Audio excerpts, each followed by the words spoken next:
J'utilise le nom de 216. Je m'appelle Pierre, Donc j'ai 28 ans. j'ai 35 ans. Je suis né à Athènes et je vis à Athènes. C'est quoi ton plus vieux souvenir avec un grand-parent? Me and my brother on the donkey of my grandfather. And my father told us there are 2 donkeys on a donkey. And when I finished the university, I went to England to work as a dentist. I saw some work from Banksy. Then I came back to Greece. I discovered that I could cut the pochoir with my dental drill.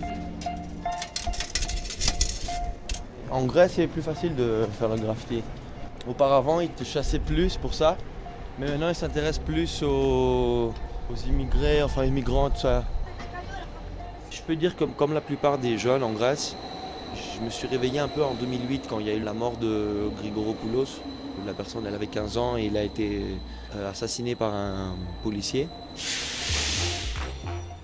D'un moment à l'autre, il y avait la crise. C'est le feu qui me vient en tête, vraiment. Un réalisateur? Stanley Kubrick, Jarmusch, Un auteur? Albert Camus. Aldous Huxley. Toi, tu dirais qu'elle a changé comment la ville depuis 6 ans, depuis la crise économique? More police, more bicycles, more suicides. En fait, je suis allé dans la station de Victoria et j'ai effacé les lettres, certaines lettres. Comme ça te donne le mot Torah, ce qui veut dire maintenant. Donc ça veut dire, sors dehors, intéresse-toi à ce qui se passe maintenant. En bas à gauche, il y a marqué Mapet en grand. C'est ta signature. This is the portrait of an old guerrilla that fought the Nazis in the 40s, and it says, I fought the fascists so that my grandchildren bring them back. And it's a comment on the rise of the fascist party in Greece. It got voted by 500,000 people. Une chose qui est très différente entre ma vie et celle de mes parents, c'est qu'ils ont été engagés à des responsabilités très tôt dans leur vie, tandis que moi, j'en ai aucune.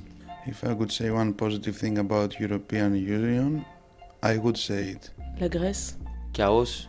Quelque chose de fou que j'ai fait, c'est d'attendre en dehors du concert de Massive Attack et de voir des gens distribuer des fanzines dans le concert. Je suis rentré avec eux comme si je travaillais pour eux et j'ai vu tout le concert gratuitement. Une icône Freddie Mercury. Est-ce que le street art, ça abîme une ville? Une ville, ça abîme la nature de toute façon. Si tu veux dire abîmer, comme disent la plupart des gens, ils préfèrent que ça soit tout blanc, ils veulent que ça soit ordinaire et normal.